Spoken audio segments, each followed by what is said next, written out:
하나님의 말씀 찾아보겠습니다. 열왕기하 6장 15절에서 17절 말씀입니다. 은혜 받으실 하나님의 말씀 열왕기하 6장 15절에서 17절 우리 같이 한번 읽어보도록 하겠습니다. 하나님의 사람의 사환이 일찍이 일어나서 나가보니 군사와 말과 병거가 성읍을 에워쌌는지라.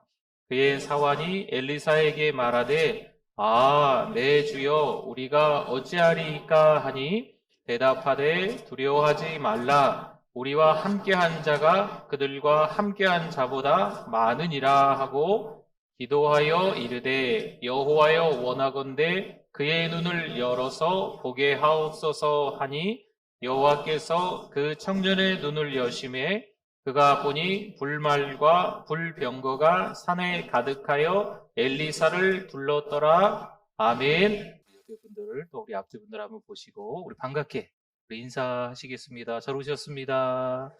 은혜 많이 받으세요. 네.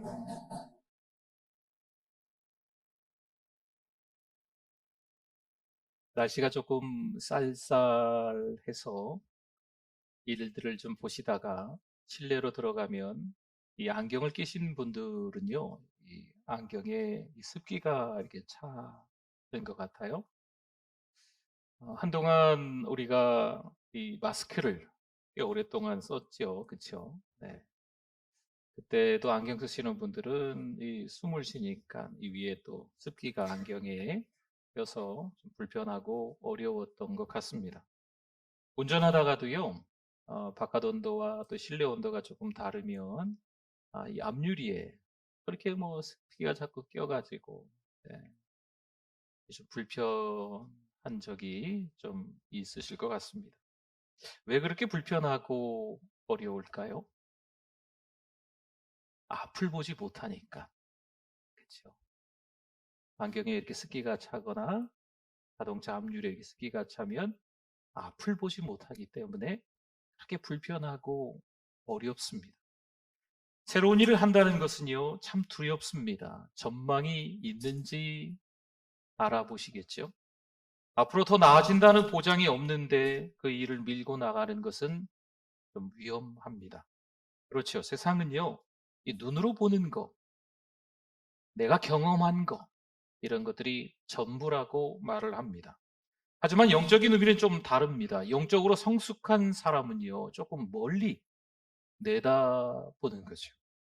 단순히 눈으로 보는 것에 따라 행동하지 않습니다.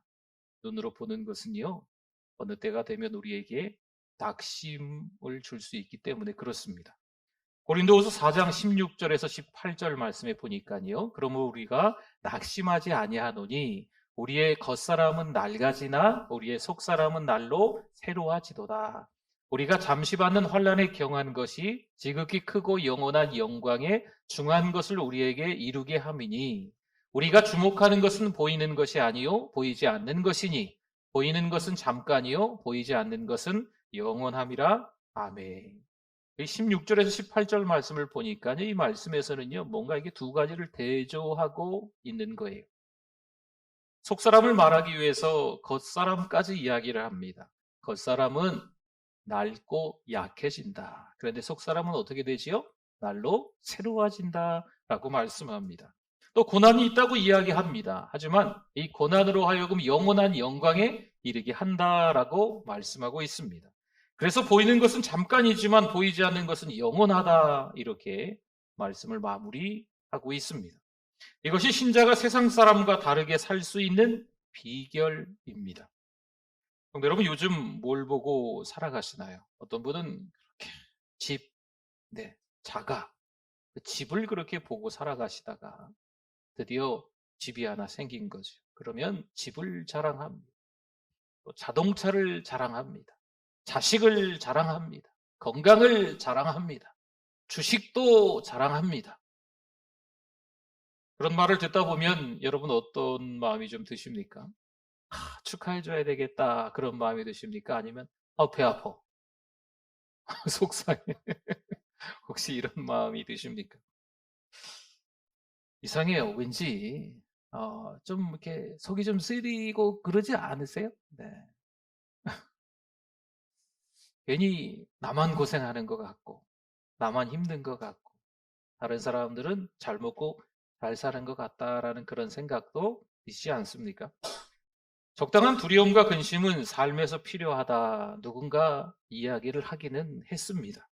그런데 불신앙으로 오는 그 두려움, 불신앙 때문에 오는 그런 근심과 염려는요, 우리 신앙생활에 걸림돌밖에 되지 않습니다. 근심한다, 염려한다, 두렵다. 이 말은요, 자신이 없다. 이 말과 같은 표현이라고 이야기를 합니다. 두려움이 심하면요, 근심과 염려가 심하면 절망에까지 이릅니다.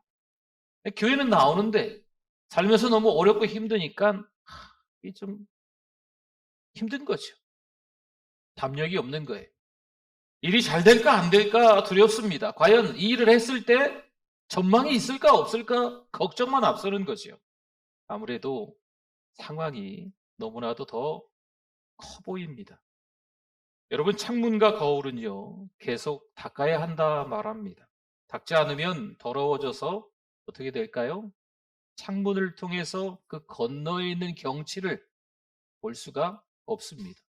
또 거울을 닦지 않으면 우리의 얼굴을 들여다볼 수 없습니다. 그 기능을 잃어버린다는 거죠. 영혼도 마찬가지입니다. 영혼을 계속해서 청소하지 않으면 우리의 영혼은 더러워집니다. 영혼이 더러워지면 정말 하나님께서 준비해 놓으신 것들이 있는데, 보여주실 것들이 있는데 그것을 보지 못합니다. 사람에게는요, 시각이 있습니다. 또 후각도 있고 미각도 있고 청각도 있고 촉각이라는 것도 있습니다. 우리 믿음의 사람에게는요, 또 다른 한 가지가 더 있다고 말합니다. 영적인 감각입니다. 예배를 드리고 말씀을 듣고 은혜를 받는 것을 통해 새로운 감각이 우리 안에 살아난다는 거지요. 믿음은요, 내 손 안에 지금 없어도 있는 걸로 믿는 거예요. 여러분, 이게 영적 감각이라는 겁니다. 그래서 우리는 섣불리 결론 내리지 말고 상황이 어렵고 힘들어도 누구를 의지해야 될까요? 하나님을 의지해야 될 줄 믿습니다.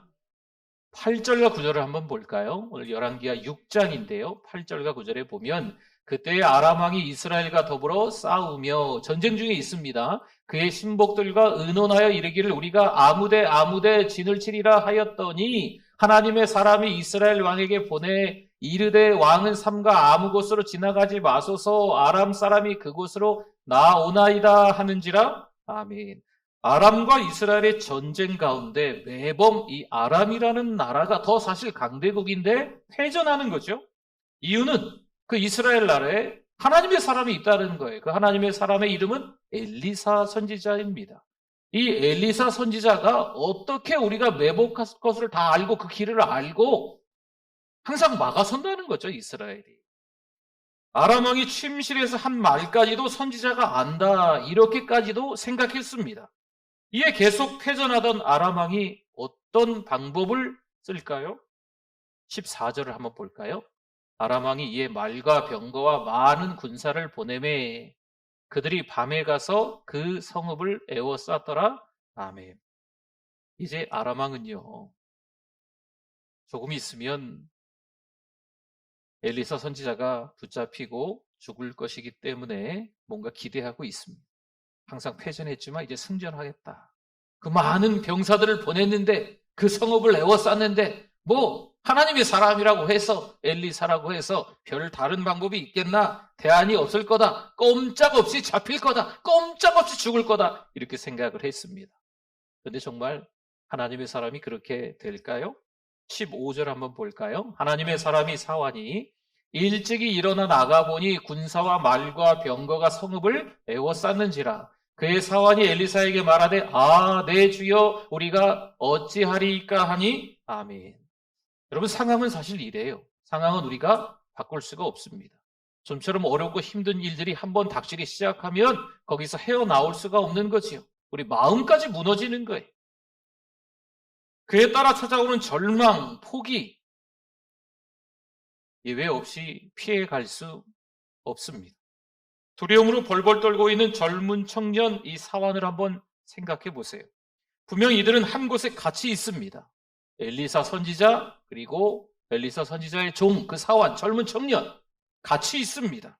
하지만 같이 있는 것 같아 보여도 전혀 다른 것을 보고 있습니다. 한 명은 자신의 시계 안에 들어와 있는 상황을 봅니다. 자신의 이 시력의 범위, 이걸 시계라고 하거든요. 자신의 시계 안에 들어와 있는 내 시력으로 볼 수 있는 것만 보는 거죠. 또 한 명은 상황 넘어 역사하시는 누구를 보고 있습니까? 하나님을 보고 있는 거예요. 한 곳에 있어도요, 이기게 하시는 하나님을 보는 사람이 있고 완전히 질 수밖에 없다고 생각하며 절망하는 사람이 있습니다.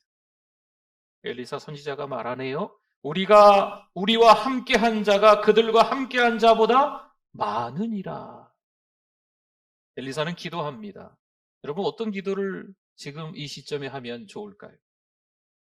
지금 너무나도 많은 적군이 이 엘리사가 살고 있는 성읍을 포위하고 있습니다. 꼼짝없이 죽을 상황이죠. 더군다나 이 집에서 일하는 청년 사환이 그 장면을 보고 두려워서 벌벌 떨고 있는 거예요. 이 엘리사 선지자가 뭐라고 기도하면 좋을까요? 하나님, 우리 상황을 좀 바꿔주세요. 이렇게 기도하면 될까요? 여러분, 잘 생각해 보세요. 우리가 힘들고 어려운 일을 겪으면서 하나님, 우리 상황 좀 바꿔주세요 라는 기도가 대부분이었습니다. 17절 한번 볼까요? 기도하여 이르되, 엘리사가 기도합니다. 여호와여, 원하건대 우리 상황 좀 바꿔주세요. 이렇게 기도하고 있을까요? 그렇지 않았어요. 그의 눈을 열어서, 그 사원의 눈을 열어서 보게 하옵소서 하니 여호와께서 그 청년의 눈을 여심해 그가 보니 불말과 불병거가 산에 가득하여 엘리사를 둘렀더라. 아멘. 여러분, 안개가 끼면 앞이 보이지 않습니다. 그렇죠?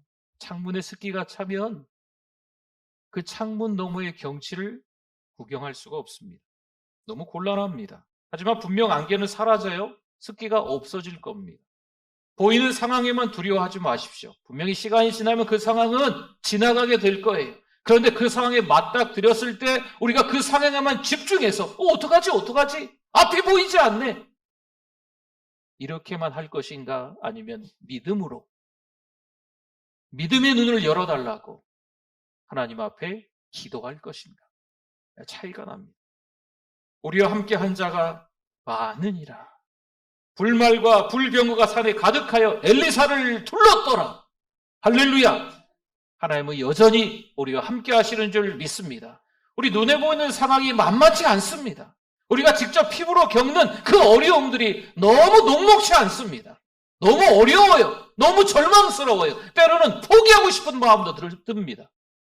그러나 잘 기억하십시오. 우리와 함께 하시는 하나님이 계신 줄 믿습니다.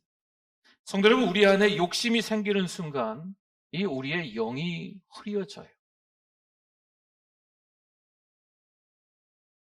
분노, 정욕, 교만, 미움, 질투, 그런 두려움으로 인해서 이 우리의 눈을 어둡게 만듭니다. 세상에 돌아가는 것들만 보게 만드는 거죠. 우리의 눈으로 볼 수 있는 것만 보게끔 만드는 겁니다. 여러분, 우리가 볼 수 있는 그 시력의 한계가 너무 좁아지고 흐릿흐릿해지는 거예요. 영적 세계를 추구하는 사람은요, 영적으로 매우 민감합니다. 작은 죄도 용납하지 않습니다. 죄를 지은 상태에서는요, 하나님과 깊이 교제할 수 없습니다. 다투지 마십시오. 시기하고 질투하지 마십시오. 여러분, 허세 떨지 마십시오. 잘난 척하지 마십시오. 그러면 우리의 이 영적인 시야가 흐려집니다. 좁아집니다. 아니, 하나님과 깊이 교제할 수 없는 거예요. 사환은 어떻게 했을까요? 아람의 군사만 처음에 보였던 거죠.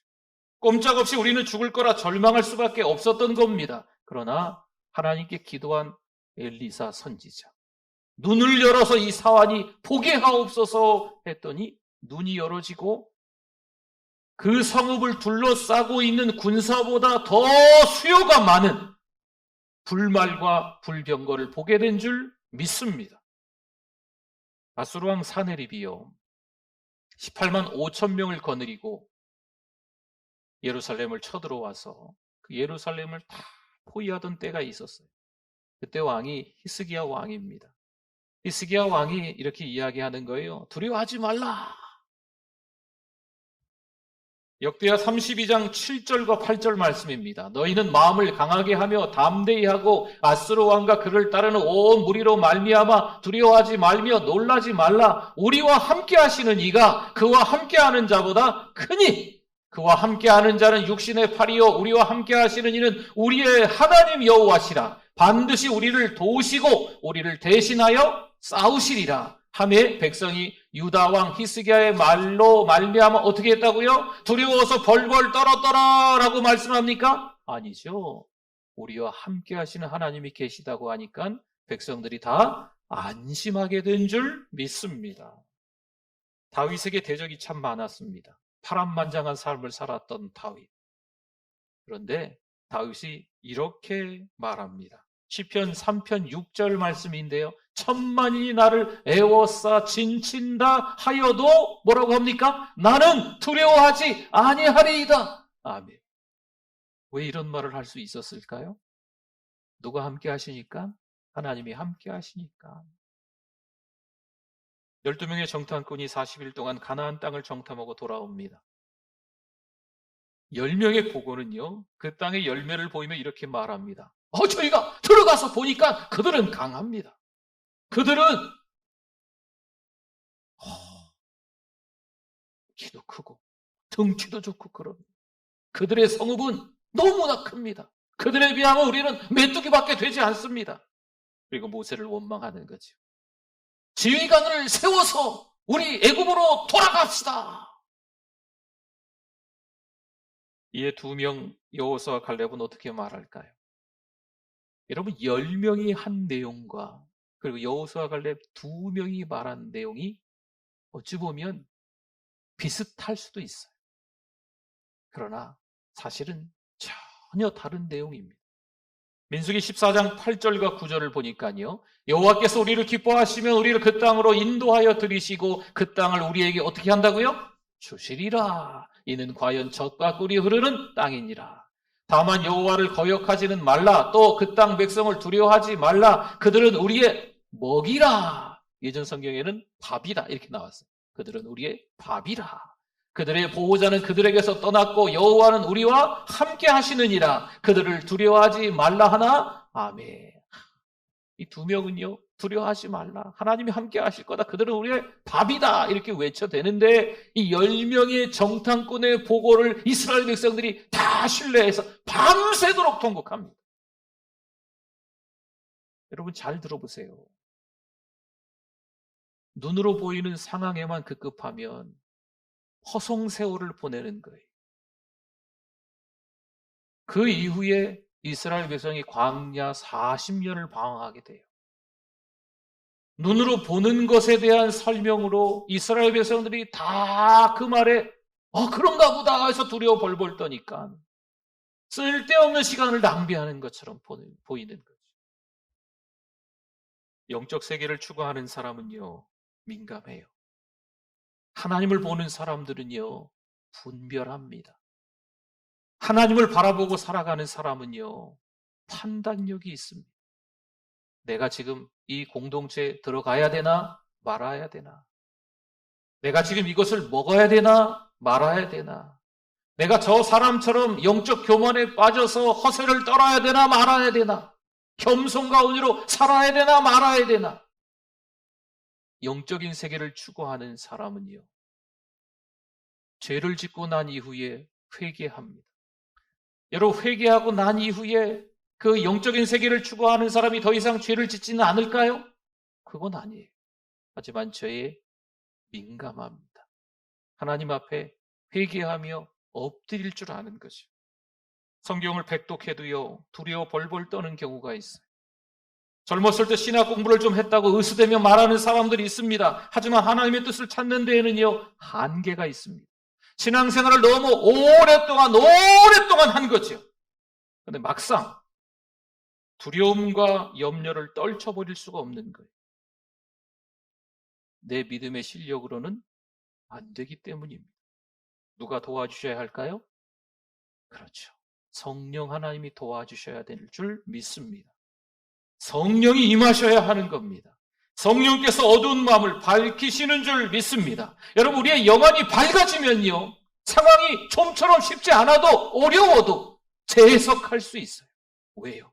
젊은 청년 사환의 눈을 열어서 아람 군대의 그 수요보다 더 많은 불말과 불병거를 보게 되는 줄 믿습니다. 상황은 좀처럼 어렵지만 벗어날 수 없을 것 같지만 대안이 전혀 없어 보이지만 그건 우리 생각이에요. 우리 눈으로 보는 거지요. 우리가 경험하는 거예요. 우리가 피부로 느끼는 거지요. 하나님이 그렇게 느끼시는 게 절대 아닙니다.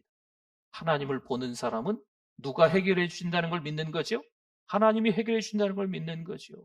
하나님 저에게 믿음을 주세요. 그러면 없는 것도 있게 하시는 하나님을 믿으셔야죠. 하나님 요거 내 손바닥 위에 얹어주세요. 지금 없거든요. 근데 하나님을 보는 사람은요, 하나님을 믿는 사람은 하나님이 그렇게 해주실 걸 없지만 믿는 거예요. 여러분 이게 영적인 감각입니다. 이게 세상에 돌아가는 이치에 맞게 살아가는 게 아니고 하나님께서 준비해 놓은 영적인 세계가 있음을 깨닫는 사람의 삶인 줄 믿습니다. 저와 여러분의 삶이 그런 삶이 되실 수 있기를 바랍니다. 창세기 50장 20절과 21절에 보니까요. 당신들은 나를 해하려 하였으나 하나님은 그것을 뭐로 바꾸셨어요? 선으로 바꾸사 오늘과 같이 많은 백성의 생명을 구원하게 하시려 하셨다니 당신들은 두려워하지 마소서 내가 당신들과 당신들의 자녀를 기르리이다 하고 그들을 간곡한 말로 위로하였더라. 아멘. 지금 요셉의 형들과 요셉의 대화예요. 여러분 형들에 의해서 부덩이에 던져지고 가까스로 살아나와 장사꾼에게 팔려가고 이 애굽으로 질질 끌려갔던 요셉의 스토리를 창세기 37장에서 여기 50장 맨 끝까지 꽉 채워져 있어요. 아브라함의 스토리, 이삭의 스토리, 야곱의 스토리보다 더 긴 분량을 할애하면서 요셉의 이야기를 하고 있는 거죠. 그러면서 이 요셉과 형들의 대화가 45장에도 한번 나오지만 여기 50장에도 한번 나와요. 먼저 나왔던 장은요, 처음 이 총리인 요셉을 만나러 온 형들인 겁니다. 얼마나 무서웠을까요? 자기들이 이전에 했던 그 죄가 떠오르지 않겠습니까? 죽을 수도 있는 거예요. 그러나 하나님은 요셉을 통해서 이렇게 말을 합니다. 당신이 나를 여기 보낸 게 아니고 누가 보내셨다고요? 하나님이 보내셨습니다. 형들을 안심시키는 거죠. 그리고 아버지 야곱이 죽게 되는 지경이 창세기 50장이에요. 아버지 야곱이 죽으면 꼼짝없이 이제 우리가 죽겠구나. 그러니까 아니라는 거죠. 하나님은 선으로 바꾸셨다는 거예요. 그러면서 요셉이 형들을 안심시키고 있는 장면입니다. 어찌 보면요, 창세기 37장부터 50장의 내용을 보면 하나님이 어떻게 하셨다라는 내용이 없을 수도 있어요. 뭐 그렇게 생각할 수도 있어요. 그러나 잘 들여다보시면 믿음의 눈으로 보면 하나님이 등장하지 않는 게 아니고 하나님께서 하신 것을 발견할 수 있는 줄 믿습니다. 전부 다 하나님이 하신 거죠. 하나님이 갑자기 짠 하고 등장하셔서 요셉을 어떻게 하셨더라 이런 말씀은 나오지는 않았지만 하나님이 다 요셉과 함께 하시고 요셉을 이끌어 가시는 거예요. 요셉과 함께하는 두 글자가 있었다 그랬죠. 생각나세요? 형통. 요셉의 삶은 하나님이 함께 하시니까 어떤 삶? 형통의 삶이었는 줄 믿습니다. 사랑하는 성도 여러분, 요즘 상황이 좀 어렵습니다. 어렵다 말씀드리면 안 되는데 뭐 어려운 걸 어떻게 해요? 그렇죠? 먹고 살기가 좀 힘듭니다. 참 녹록지 않습니다. 그럼에도 불구하고 예수 믿는 믿음으로 하나님을 바라볼 수 있기를 축원합니다. 아멘. 오늘 말씀 생각하면서 잠깐 우리 주여 한번 부르짖고 기도하겠습니다. 주여, 하나님 아버지, 연약한 우리들을 또 찾아 나왔습니다. 하나님, 여전히 영적 교만에 빠져있는 나 자신을 바라봅니다. 여전히 하나님에게 마음 아픈 그런 삶을 살고 있음을 고백합니다. 하나님, 오늘 이 시간 참여합니다. 용서하여 주시옵소서. 상황에 절절매는 것이 아니고 하나님을 바라보게 하여 주시옵소서. 내 눈을 열어 주의 법에 기이한 것을 보게 하여 주시옵소서. 내 눈을 열어 하나님을 보게 하여 주시옵소서. 하나님께서 우리와 함께 하심을 깨닫고 살아갈 수 있게 해 주실 줄 믿습니다. 하나님 바라보고 힘낼 수 있는 우리 모든 성도들 되실 수 있도록 겸손과 온유로 섬기는 분들 되게 하여 주시옵소서. 하나님 아버지, 은혜를 감사합니다. 좀처럼 변하지 않는 상황 가운데 때로는 낙심하고 때로는 절망하고 때로는 포기까지 이르는 어리석은 우리를 용서하여 주시옵소서. 다시 한번 믿음으로 힘내게 하여 주실 줄 믿습니다. 예수 그리스도를 믿는 믿음으로 새 삶을 살아갈 수 있도록 우리 하나님 도와주시옵소서. 예수님의 이름으로 기도드립니다. 아멘.